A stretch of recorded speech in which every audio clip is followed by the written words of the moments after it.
Dans un terrain de camping du Montana, une fillette est enlevée pendant son sommeil. Les enquêteurs, pour qui ce n'est pas le premier enlèvement du genre, craignent que le tueur ne soit revenu. Ils font tout pour retrouver l'enfant en vie. Ils devront examiner de sinistres indices et suivre plusieurs fausses pistes avant de retrouver un suspect astucieux. La police, les agents du FBI et une mère désespérée font l'impossible pour découvrir ce qui s'est passé dans cette sombre forêt.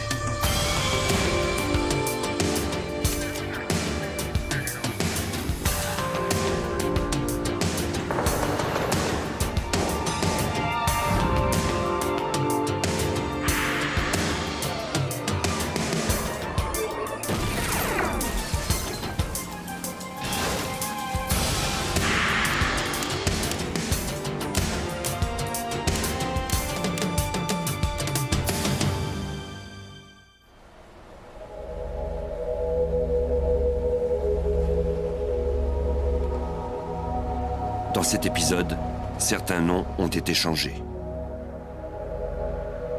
Le sud-ouest du Montana est une terre de montagnes et de vastes prairies.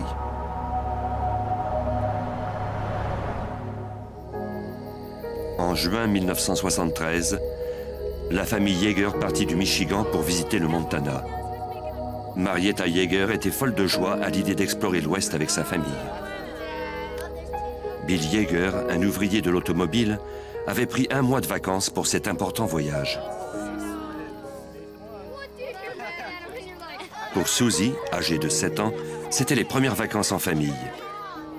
Les parents de Marietta faisaient également partie du voyage.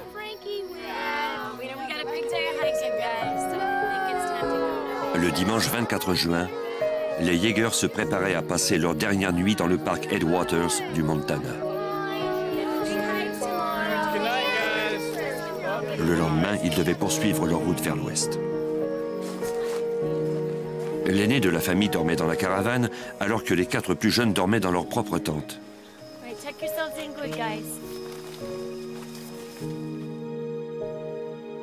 Comme tous les soirs, Susie refusait d'aller dormir sans avoir un câlin et un bisou de ses parents.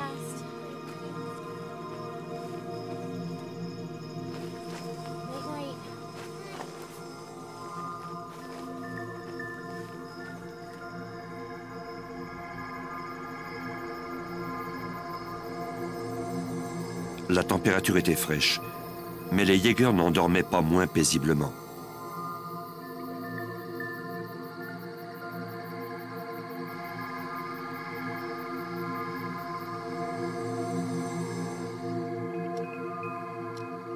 Les adultes, eux, dormaient dans la caravane, à seulement quelques mètres d'eux. Mais tout le monde sur le terrain de camping ne dormait pas.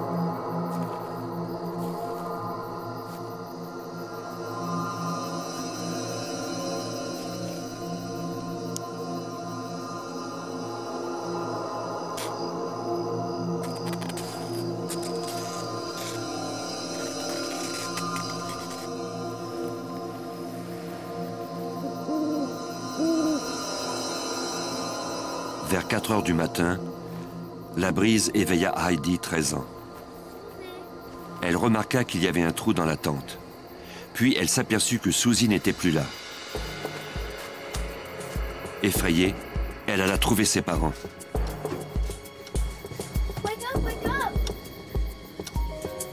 Marietta Yeager tentait de comprendre ce que sa fille disait. Je me suis dit qu'elle ne pouvait pas être allée bien loin. Elle était peut-être aux toilettes. Mais en même temps, il y avait ce sentiment de terreur qui grandissait en moi. Et je me disais, oh mon Dieu, faites que ce ne soit pas vrai.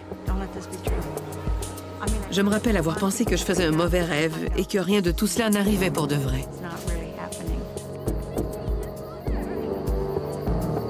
C'est alors qu'ils virent le trou dans la tente des enfants. Je me suis dit que ça te plaise ou non, Marietta, c'est la triste réalité. Non seulement mon enfant avait-elle disparu, mais de plus, quelqu'un l'avait enlevée. Ils eurent le cœur encore plus serré en apercevant les animaux en peluche de Susie dans l'herbe. Elle dormait toujours avec eux. Ils ont dû tomber de ses bras parce qu'elle ne pouvait plus les tenir. Cela m'indiquait clairement que quelqu'un l'avait enlevée de force. Sans attendre, Bill se rendit à une cabine téléphonique pour appeler la police. La téléphoniste du bureau du shérif contacta immédiatement le shérif adjoint Don Houghton de Gallatin County, qui était de service la nuit. En route, le shérif adjoint Houghton alla chercher l'enquêteur John Onstad de City County. Comme les crimes violents sont très rares dans cette région, l'enquêteur Onstad crut d'abord qu'il s'agissait d'une fausse alerte. On s'est dit qu'il devait y avoir une erreur. Cela ne pouvait pas être une affaire d'enlèvement. Et j'étais sûr que cela se réglerait tout seul. Quand les policiers arrivèrent sur les lieux, les Jaeger étaient visiblement en proie à la panique. Ils firent ce qu'ils purent pour raconter aux enquêteurs ce qui était arrivé et ils les conduisirent à l'endroit où ils campaient. Le shérif adjoint Houghton était complètement renversé. J'ai vu la tente. La toile avait été coupée. Ça nous a mis en état d'alerte. C'était presque irréel. Parmi les traces de pas des membres de la famille autour de la tente, l'enquêteur Onstad en trouva quelques-unes qui s'éloignaient du campement. Il y avait des empreintes de pas qui se dirigeaient vers la tente et qui en repartaient pour aller vers le stationnement. Celui-ci était désert. Le bureau du shérif de Gallatin contacta le FBI. C'est l'agent spécial Pete Dunbar qui prit l'appel au bureau du FBI de Bozeman. Il n'est pas rare que le FBI participe à une enquête sur un cas d'enlèvement, car le ravisseur entraîne souvent sa victime dans un autre État. Dans tout cas d'enlèvement, le temps écoulé est d'une importance capitale, car plus le temps passe, plus les risques que la victime soit morte augmentent. Dunbar et son collègue William Terry se rendirent au camping sans tarder. En arrivant, ils constatèrent que les policiers avaient entrepris les recherches et commencé à interroger les campeurs. Les seuls indices dont on disposait étaient les traces de pas et le trou dans la tente. Mais cela suffit à convaincre l'agent spécial Dunbar de la gravité du crime. C'était un enlèvement sans l'ombre d'un doute. Dans certains cas, on n'en est pas sûr. Parfois, ce sont des parents qui sont partis avec leur enfant. Mais dans ce cas-ci, nous étions en présence d'un vrai cas d'enlèvement. L'opération de recherche devint rapidement la plus importante jamais entreprise au Montana. On a fait appel à des hélicoptères. On a utilisé la garde nationale. On disposait de bateaux et de véhicules tout-terrain. Des gens sont venus nous indiquer où se trouvaient les bâtiments abandonnés, les mines désaffectées, bref, tout endroit où quelqu'un pourrait cacher une victime. Les membres de l'équipe de recherche commencèrent par fouiller le camping pour ensuite élargir graduellement leur champ de recherche. Au cours de la battue, quelques policiers se rappelèrent un cas identique survenu sur ce même terrain de camping 5 ans plus tôt. On avait signalé le crime le 5 mai 1968. Au cours d'une sortie de groupe, un scout avait tenté de réveiller son compagnon de tente. Celui-ci, qui n'avait que 12 ans, avait été battu et poignardé pendant la nuit. Le scout avait eu les poumons perforés et subi de sévères blessures à la tête. Il mourut le lendemain. On n'avait jamais résolu cette affaire.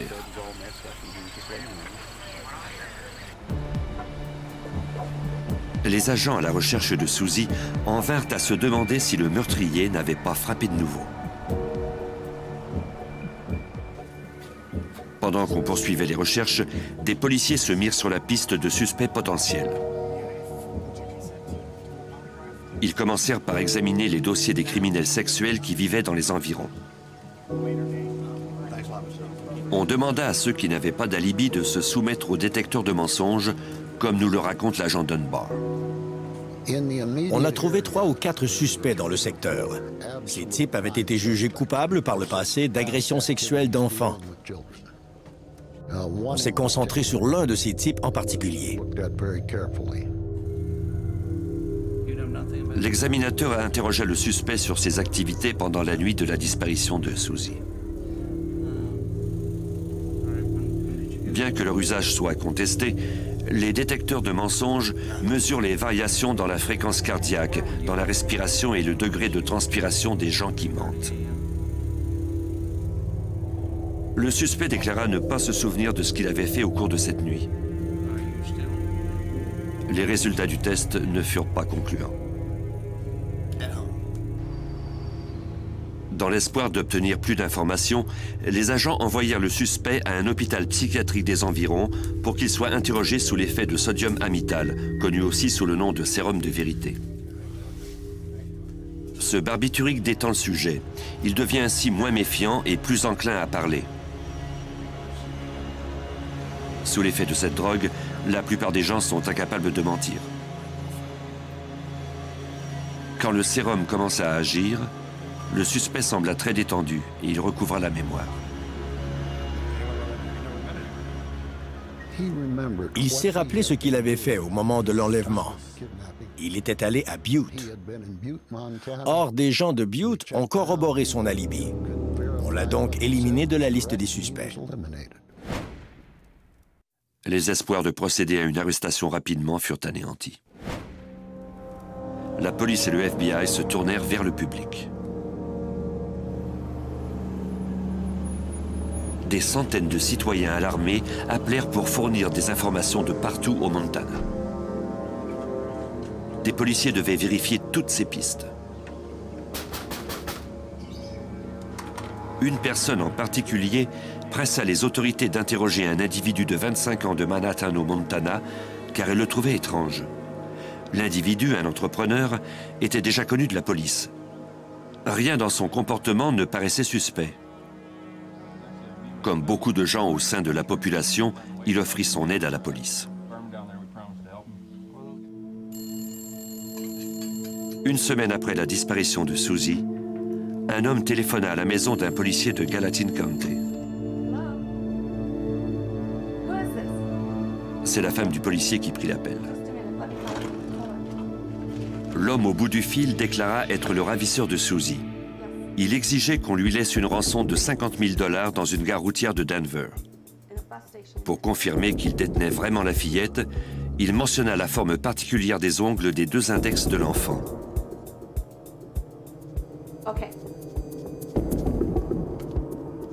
La femme appela son mari qui, à son tour, contacta le FBI qui avait établi un centre de commandement au terrain de camping.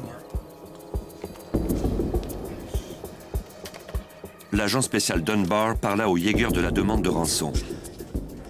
Quand il mentionna la difformité aux ongles de Susie, ceux-ci furent ébranlés. Susie avait effectivement une difformité aux ongles. L'interlocuteur avait dit la vérité. Les agents espéraient qu'il rappellerait pour préciser où l'on devait lui laisser la rançon. Mais il ne rappela pas. Ce fut un dur coup pour la famille et les enquêteurs, comme l'agent spécial William Terry du FBI se le rappelle. Le temps filait et on ignorait toujours où on devait laisser l'argent et comment on pourrait retrouver l'enfant.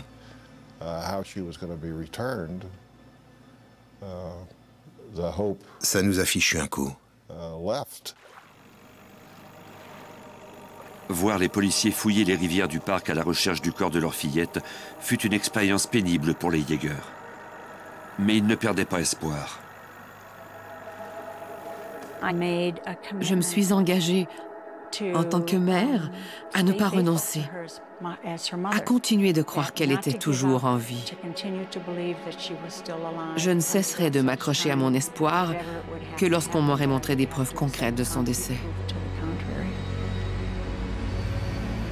Mais les Jaegers ne pouvaient rester indéfiniment sur le terrain de camping. Bill devait retourner travailler.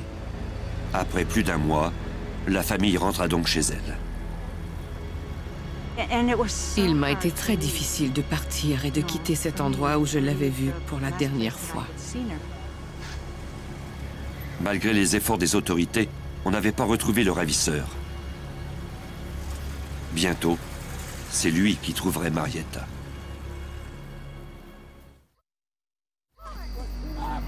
En juin 1973, la petite Susie Yeager, âgée de 7 ans, avait été enlevée dans sa tente au camping du parc Headwaters au Montana. Bien que sa famille fût forcée de retourner au Michigan, le FBI assura Bill et Marietta Yeager, les parents de la fillette, qu'ils n'abandonneraient pas les recherches. Dès qu'on est arrivé à Détroit, les agents du FBI nous y attendaient. J'ai senti que je pouvais leur faire confiance. Ils étaient compétents et semblaient résolus à nous tenir informés. C'était très important pour moi car je voulais tout savoir sur l'évolution de l'affaire. Même si les enquêteurs croyaient que Susie avait vraisemblablement été tuée, les Yeager, eux, espéraient qu'elle était encore en vie et que le ravisseur entrerait en contact avec eux.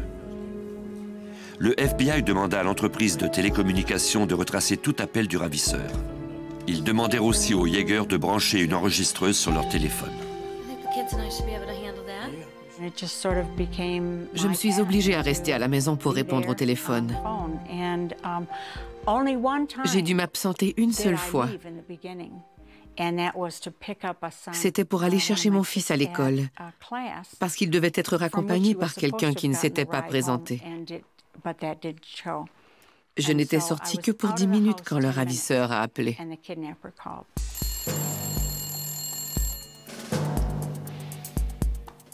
Comme convenu, Dan, le fils aîné des Yeager, qui se trouvait alors à la maison, mit l'enregistreuse en marche.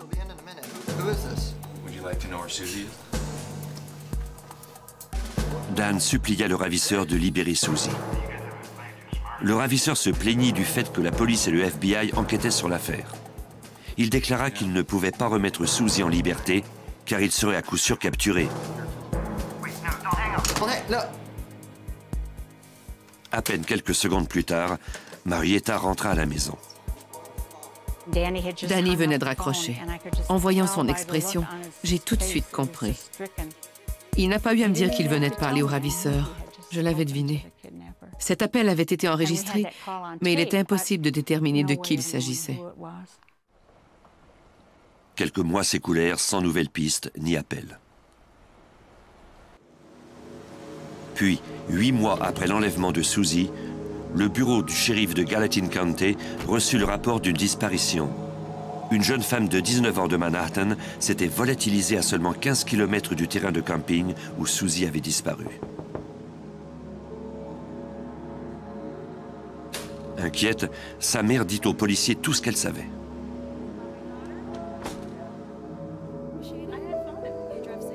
Sandra Smallegan, sa fille, avait été vue pour la dernière fois le 9 février, alors qu'elle rentrait à son appartement vers minuit après être sortie avec des amis. La mère déclara que la voiture de Sandra avait disparu et que personne n'avait eu de nouvelles de la jeune femme depuis plusieurs jours.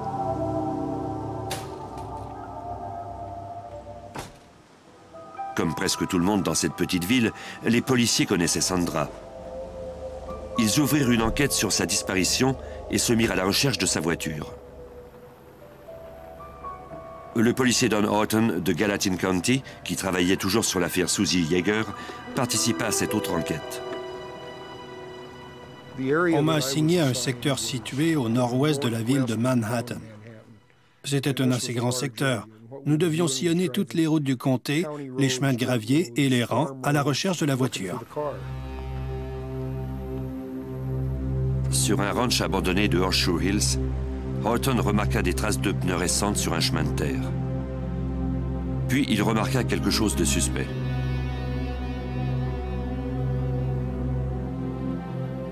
Je suis sorti pour voir de quoi il s'agissait et j'ai vu que c'était un slip de femme.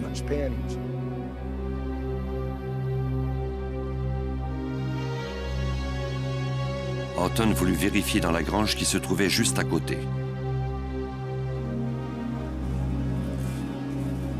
La porte était fermée et clouée.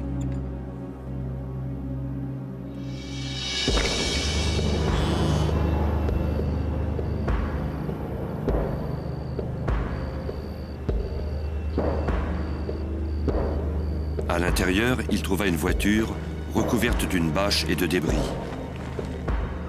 On avait enlevé les plaques d'immatriculation de l'auto. Mais au sein de cette petite communauté, les gens connaissaient les voitures de leurs voisins. Horton savait à qui cette voiture appartenait. C'était celle de Sandra Smallegan. Il n'y avait aucune trace de la jeune femme. Horton appela au poste pour signaler sa découverte.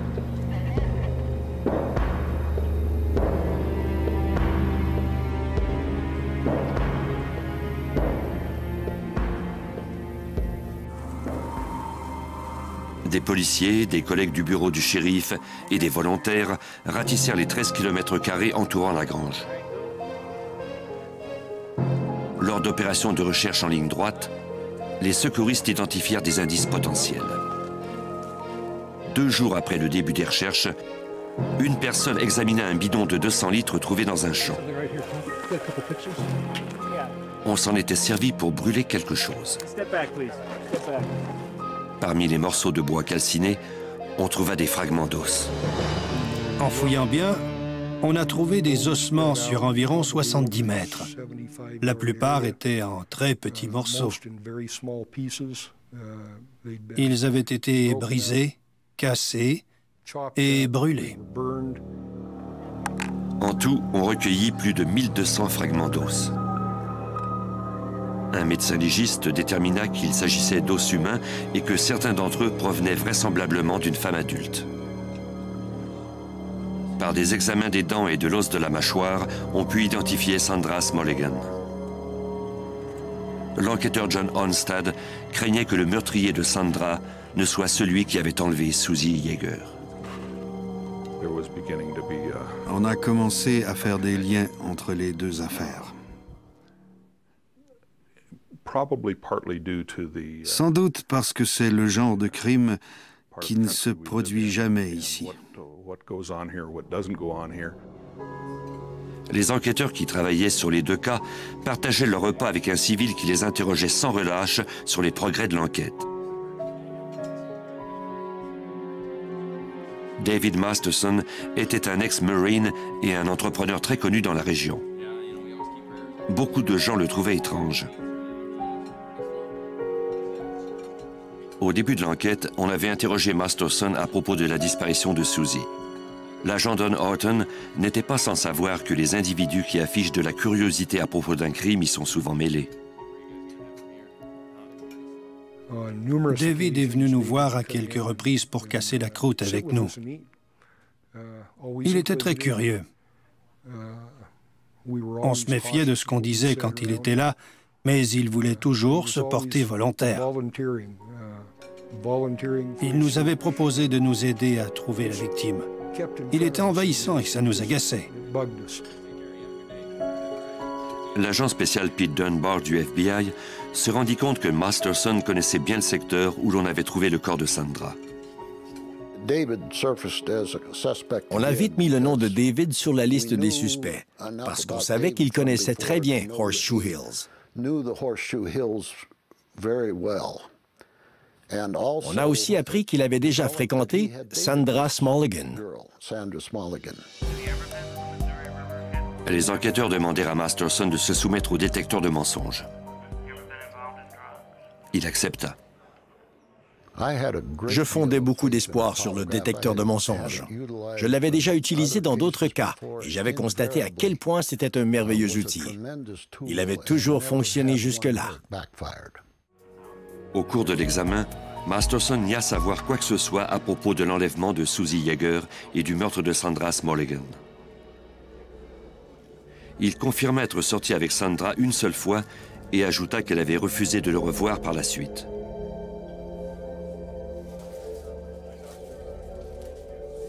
L'examinateur ne décela rien chez le sujet qui laissait croire qu'il mentait.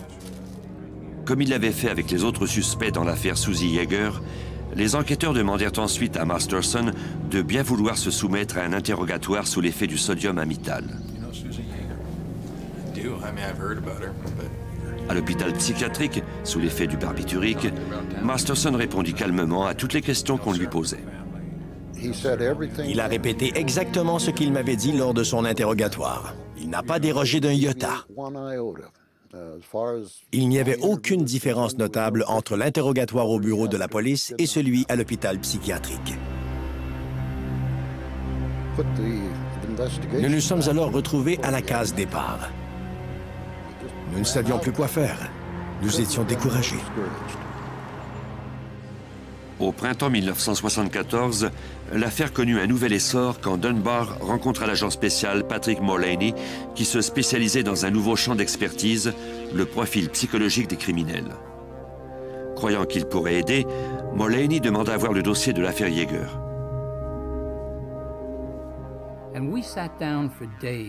Nous avons examiné tous ces documents pendant plusieurs jours pour voir notamment le type de recherche qu'ils avaient mené. Nous avons ensuite rendu nos conclusions.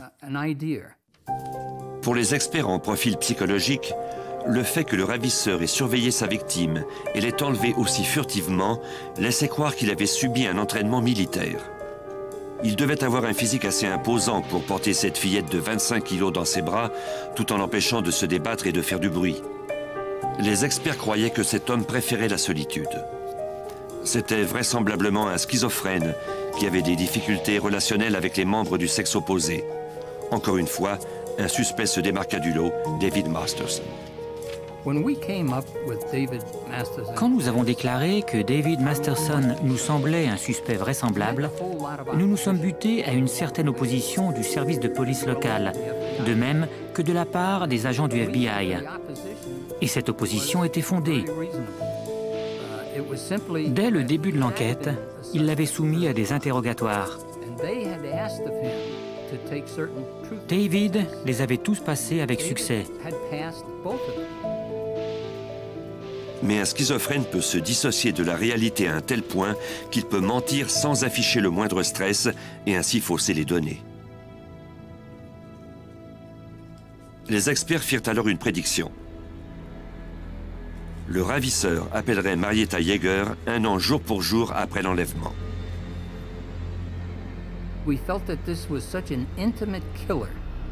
Le meurtrier avait tenté d'établir des liens avec la victime et avec sa famille.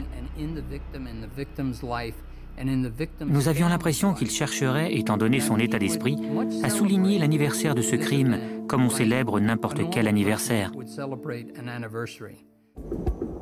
Dans la soirée du 24 juin 1974, soit 1 an après la disparition de Susie, Marietta alla se coucher en se doutant qu'elle ne dormirait pas, même si elle aurait eu bien besoin d'une bonne nuit de sommeil.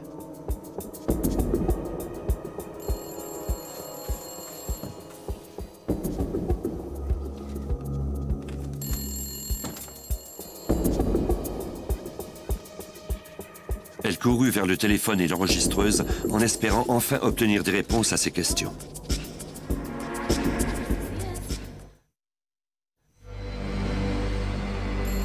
Un an, jour pour jour, après la disparition de Susie Yeager d'un terrain de camping du Montana, un homme appela la mère de la victime, Marietta. La première chose qu'il a dite, c'est « Êtes-vous la mère de Susie ?» J'ai alors compris à qui j'avais affaire. Il a ajouté « Je suis celui qui l'ai enlevé l'an dernier, à quelques minutes près. » J'étais soulagée, même si plusieurs questions se bousculaient dans ma tête. Qu'allait-il arriver? Que devais-je lui dire? Au début, je l'ai laissé parler. Il semblait avoir besoin de me montrer que c'était lui qui avait le contrôle de la situation. Le ravisseur se vanta qu'il était bien trop rusé pour se faire capturer. Il déclara que Susie et lui voyageaient ensemble.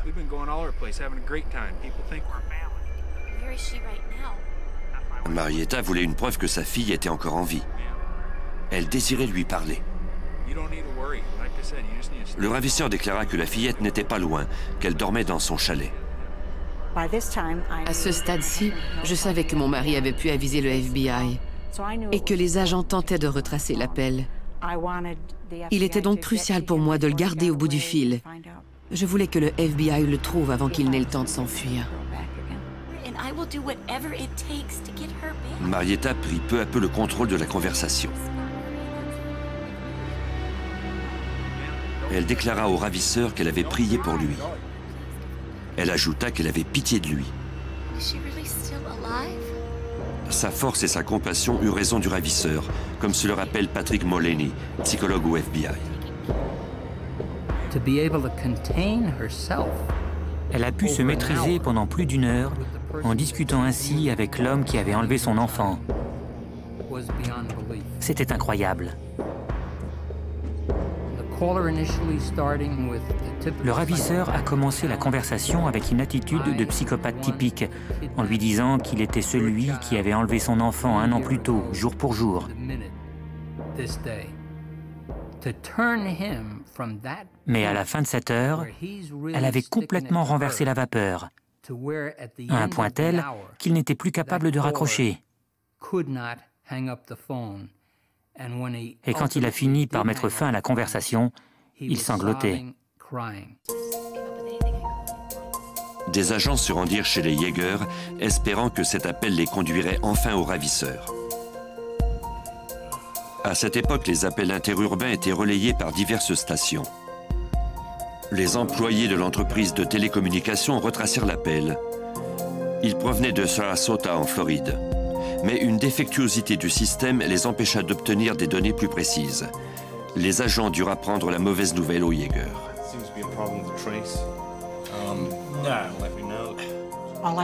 Je ne pouvais pas m'empêcher de penser à ce qu'il m'avait dit, que Susie dormait dans son chalet. Et nous venions de perdre une chance de la retrouver. 1 mois plus tard, les enquêteurs apprirent d'un propriétaire de ranch du Montana que quelqu'un s'était servi de sa ligne téléphonique illégalement. Sur son relevé téléphonique, il y avait des appels au Michigan qu'il n'avait pourtant jamais faits.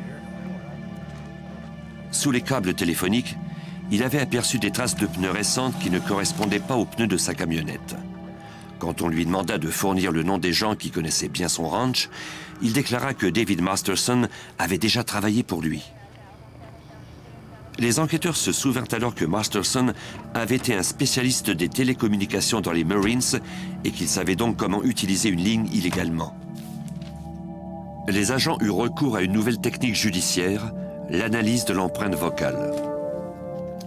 La voix de chaque individu est unique et les scientifiques peuvent identifier les différentes modulations à l'aide d'un phonétographe.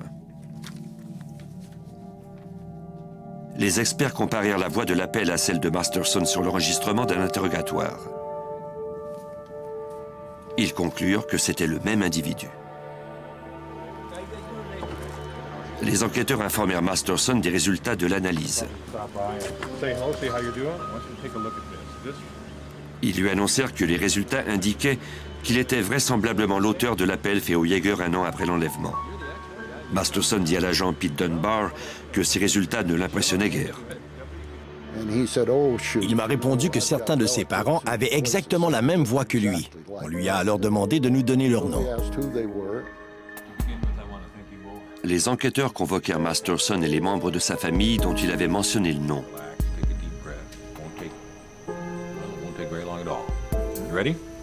Du ranch où l'appel suspect avait été fait, ils appelèrent les uns après les autres chez les Jaeger.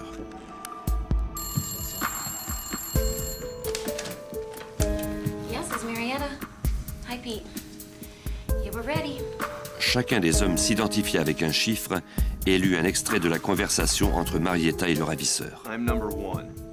Is this Susie's mom? We went to Lakeside Park in the Southern California Zoo.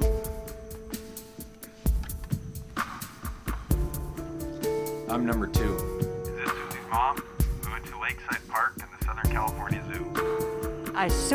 Dès que j'ai entendu le deuxième homme, j'ai su que c'était cette voix-là que j'avais entendue. Elle était gravée dans ma mémoire, je n'aurais pas pu l'oublier. C'était une autre preuve indirecte, rien de concret toutefois.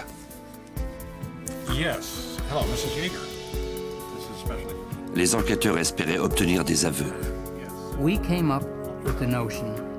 On en est venu à la conclusion qu'il fallait l'obliger à se trahir. Pour y arriver, on devait le mettre en confrontation directe avec Marietta Jaeger. Ainsi, on a fait venir Marietta dans la région de Bozeman, une région qui n'évoquait pour elle que de mauvais souvenirs. Marietta avait toujours cru qu'elle rencontrerait le ravisseur de Susie. Je me suis dit que j'avais enfin cette occasion et j'étais reconnaissante de pouvoir le rencontrer face à face. Ce ne serait pas qu'une voix au téléphone. Je pourrais aussi lui dire que je lui avais pardonné.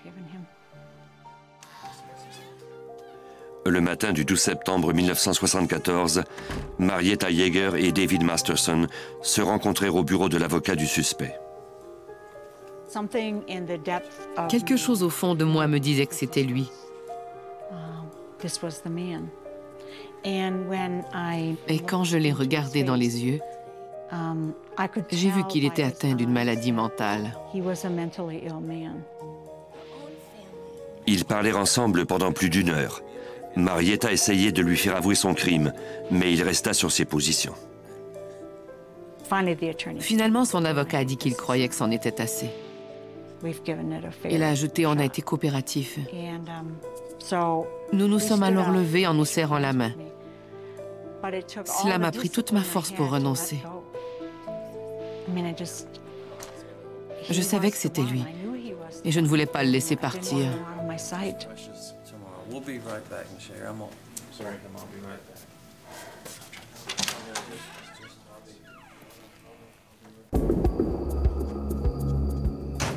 Pour maintenir la pression sur Masterson, les agents de Gallatin County le mirent sous surveillance 24 heures par jour. Ils ne tentèrent même pas de lui cacher qu'ils le surveillaient. L'opération de surveillance semblait l'amuser. Mais le 24 septembre, le suspect réussit à filer, comme nous le raconte l'agent Don Houghton.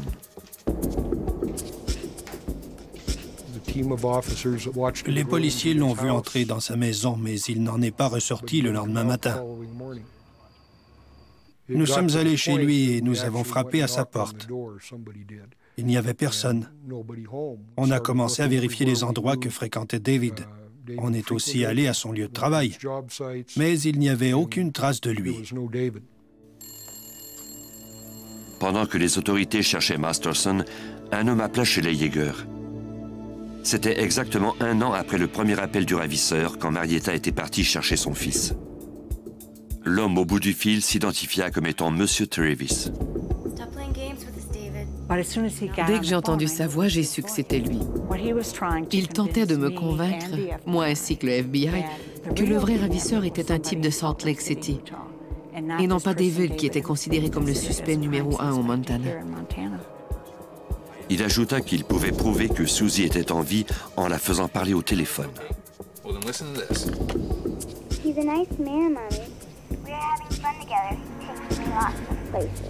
Ce n'était pas la voix de Susie. Elle ne m'appelait jamais maman, elle m'appelait Mama. J'ai alors eu très peur à l'idée qu'il ait forcé une enfant à prononcer ces paroles. J'avais peur qu'il se mette à croire que cet enfant était réellement Susie et qu'il lui fasse du mal. Le fait que Marietta s'entête à l'appeler David semblait l'encourager à s'ouvrir un peu. Il se mit à laisser échapper des informations révélées par Marietta lors de sa discussion avec David Masterson au Montana. Des choses que seul David pouvait savoir. Il s'est incriminé. Et quand il a compris ce qu'il venait de faire, il a dit « Vous ne verrez plus jamais votre petite fille en vie ». Et il a violemment raccroché.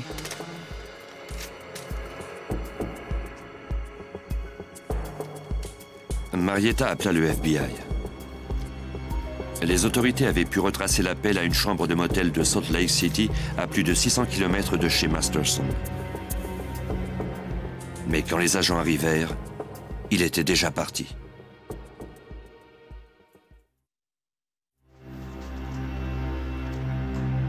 Après que Masterson eut échappé à la surveillance, les enquêteurs croyaient qu'il avait appelé Marietta Yeager. Celle-ci avait entendu une enfant lui parler, mais elle savait qu'il ne s'agissait pas de Susie. Thomas Olson, le procureur de Gallatin County, qui espérait obtenir davantage de preuves avant de procéder à une arrestation, craignait que Masterson soit plus dangereux que jamais. J'étais extrêmement inquiet. J'ai immédiatement présumé qu'il avait enlevé un autre enfant. On savait qu'on devait passer à l'action. On ne pouvait plus attendre. Quand Masterson revint chez lui, les policiers décidèrent de passer à l'action et de l'arrêter en espérant trouver des preuves contre lui plus tard. Il n'opposa aucune résistance. Il avait déjà engagé l'un des avocats les plus réputés de la région. Parmi ses effets personnels, on trouva du papier à lettres du motel de Salt Lake City d'où provenait l'appel. Le nom de Travis était inscrit dessus. Avec l'aide des experts en sciences comportementales, on dressa un mandat de perquisition, comme nous le raconte l'agent Don Houghton. On nous a dit que l'auteur de ce genre de crime aurait sans doute conservé des souvenirs, des trophées de ses victimes, comme des bijoux, des vêtements ou même des parties de cadavres. Notre mandat faisait état de tout cela. Dans le congélateur, les policiers firent une découverte troublante. Des paquets enveloppés dans du papier de boucherie où étaient inscrites les lettres SMS, comme les initiales de Sandra Mary Mulligan.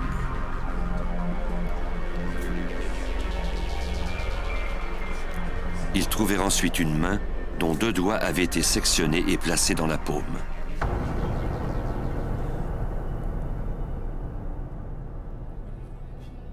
Ils discutèrent de ces preuves avec l'avocat de Masterson, qui annonça que son client avait des aveux troublants à faire.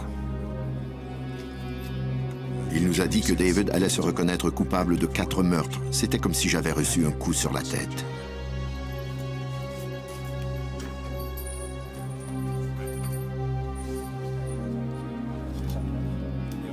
Masterson parla de 4 meurtres.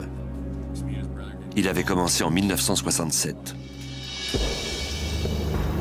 Il était finissant au secondaire quand il avait commis le premier. Un étudiant s'était disputé avec lui. Un jour, il avait aperçu le frère de cet étudiant en train de pêcher avec un ami. Il l'avait tué pour se venger.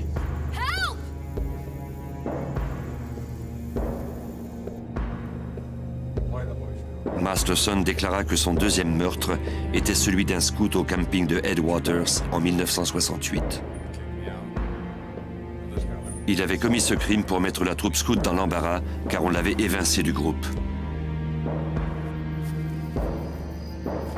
Sa troisième victime était Susie Yeager. Il avait attendu que tout le monde dorme.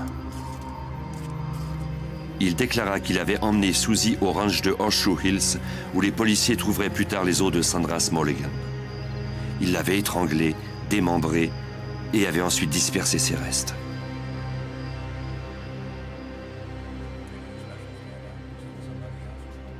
Tous voulaient savoir ce qui l'avait motivé à commettre ce crime. Masterson ne put fournir de réponse.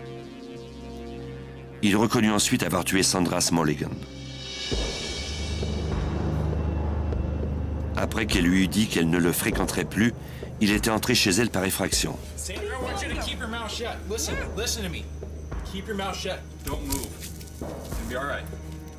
Il prévoyait l'enlever. En voulant lui mettre du ruban adhésif sur la bouche, il lui avait bouché les narines par inadvertance.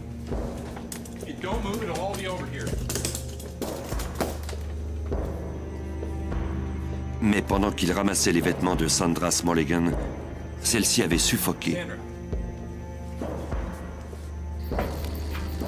Au même ranch, il avait démembré son corps, puis brûlé les restes avec des bardeaux de cèdre. Il avait ensuite dispersé ses ossements au même endroit que ceux de Susie. Il était tard, 3 heures du matin, je crois. Je garde l'image de David qui, à mesure qu'il avouait ses 4 meurtres, semblait rapetisser de plus en plus. À la fin, il n'était plus que l'ombre de lui-même.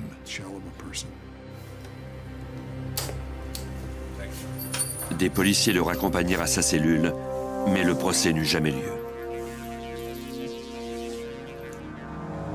Même si le procureur lui avait dit qu'il ne chercherait pas à le faire condamner à mort, David Masterson se pendit avec une serviette quelques heures après être passé aux aveux.